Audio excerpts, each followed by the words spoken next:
give you, but I'm going to give you everything that I have, okay? So at 2:23 this afternoon, Monroe County Sheriff's deputies responded to the 1300 block of Monroe-Orleans County Line Road for a deceased female. Preliminary investigation determined that that female appears to be deceased with a gunshot wound. There's another member of the household who has sustained an injury and has been taken to a local hospital and is in critical condition. We're trying to get more on that.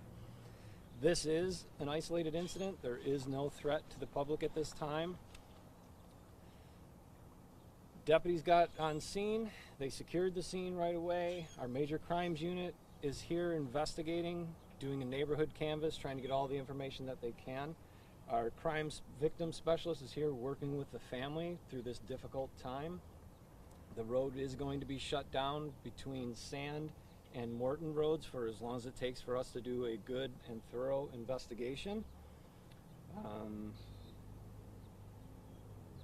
We'd also like to thank our partners at the Morton Fire Department and the New York State Park Police for their help today during this investigation. And that's pretty much what I have for you. I'll take any questions if I can answer them for you. Yeah, absolutely. So we've been monitoring the situation out here. We see all these people grouped outside this home.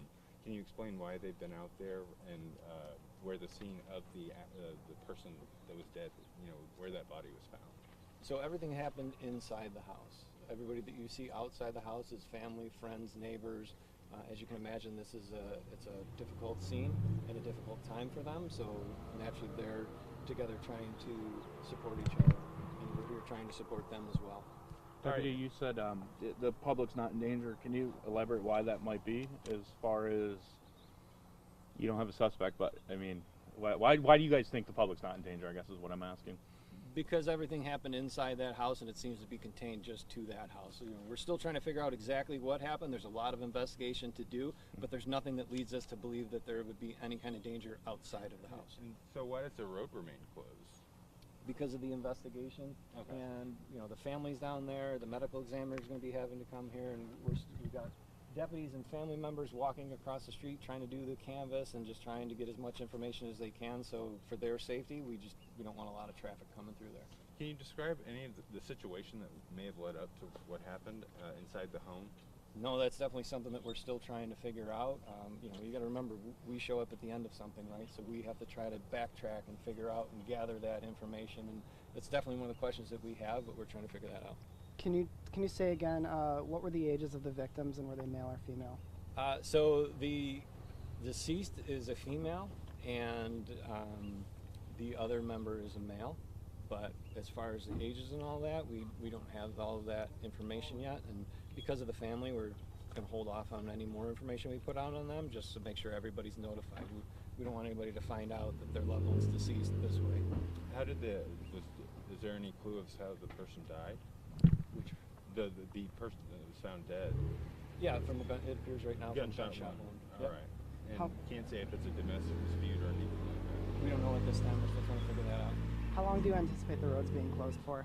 Like I said, as long as it takes us to do a thorough investigation.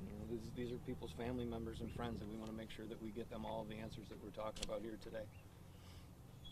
What is the condition of the male? He's listed in critical right now. Do you know which hospital he's at? It's a local hospital. I'm not sure exactly which one. All right. Any other details, like the description of the individuals involved?